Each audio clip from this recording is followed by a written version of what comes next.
If you have been following the news recently, you would have heard that the Secretary of State for the Home Department announced the biggest overhaul of the UK's asylum system in decades. Today, I want to look at some of these measures and discuss whether they are lawful. This is Kareesha Turner, your human rights barrister on Kareesha Law. The UK has a broken asylum system. You know it, lawyers know it, and the caseworkers at the Home Office also know it. However, Priti Patel's solution to this is to introduce a two-tier system for asylum seekers. Migrants who arrive in the UK by small boats or other illegal routes will be liable for removal even if they are granted asylum under punishing proposals. I am not too sure how this fits with international laws on refugees, but we'll look at that in a second. Now, not only will this create discrimination, but what she's proposing is not lawful. Like I said, in breach of the Refugee Convention.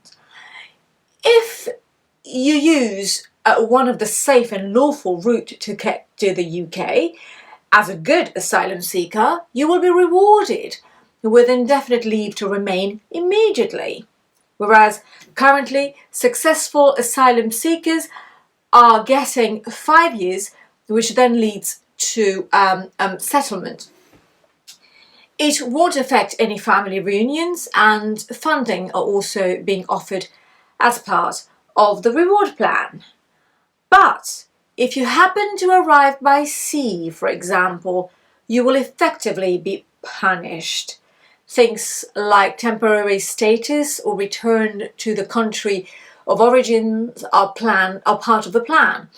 Now, these people, or these bad asylum seekers, will also be regularly assessed for removal from the UK, and there will be limitations on family reunions, which means they may not be able to bring over their family members even if they're successful later.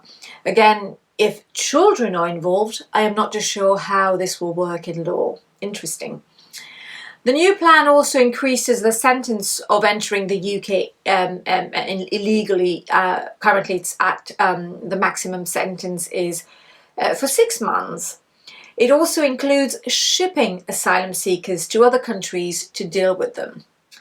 I do not plan on boring you with these details, but the Refugee Convention do not provide for this, nor does it oblige an asylum seeker to claim asylum in the first safe country they come across. As we know, the UK is party to this international legislation.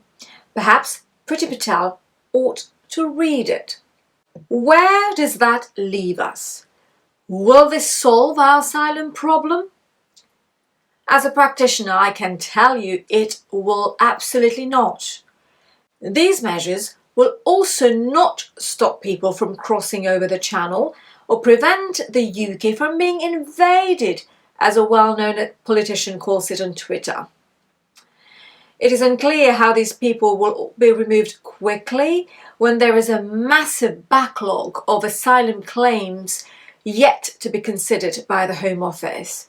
Currently, the wait is more than a year in some cases.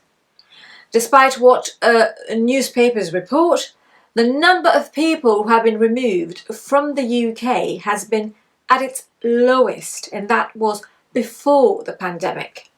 If these measures go ahead, the system will grind to a halt, and people will end up waiting for longer and stay in limbo.